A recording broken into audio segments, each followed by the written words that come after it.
शक्ति, पावर और सत्ता, अथॉरिटी, दो ऐसे शब्द हैं जिनका प्रयोग अक्सर एक दूसरे के स्थान पर कर दिया जाता है, लेकिन राजनीतिक विज्ञान और समाजशास्त्र में इनका अर्थ अलग अलग होता है।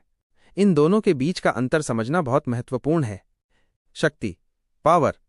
शक्ति का अर्थ है किसी अन्य को नियंत्रित करने की योग्यता या क्षमता, भले ही दूसरा व्यक्ति इसका विरोध क्यों न करे। इसमें बल प्रयोग की संभावना निहित होती है। शक्ति वैध हो भी सकती है और नहीं भी। ये किसी व्यक्ति, समूह या संस्था के पास हो सकती है। उदाहरण: एक मजबूत व्यक्ति किसी कमजोर व्यक्ति को शारीरिक रूप से नियंत्रित कर सकता है। एक हथियारबंद डाकू किसी को अपनी इच्छा के विरुद्ध काम करने के लिए मजबूर कर सकता है। कोई देश अपनी सैन्य शक्ति के बल पर किसी दूसरे देश को झुका सकता है। सत्ता, अथॉरिटी। सत्ता का अर्थ है वैध शक्ति। ये वो शक्ति है जिसे समाज, नियम, कानून या परंपराओं द्वारा स्वीकृति और औचित्य प्राप्त होता है। सत्ता में व्यक्ति स्वेच्छा से आदेशों का पालन करता है, क्योंकि उसे लगता है कि आदेश देने वाले के पास ऐसा करने का अधिकार है।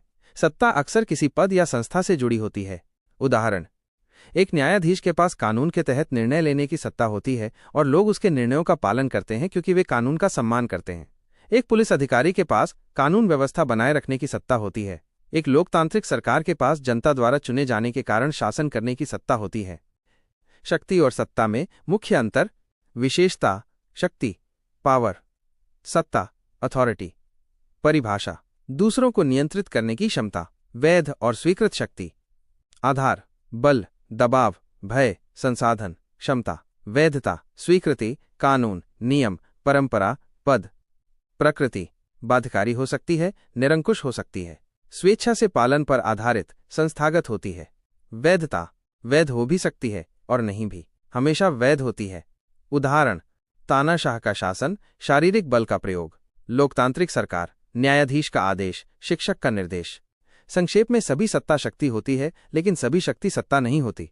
शक्ति तब सत्ता बनती है जब उसे सामाजिक या कानूनी रूप से वैधता प्राप्त हो जाती है और लोग स्वेच्छा से उसे स्वीकार करते हैं।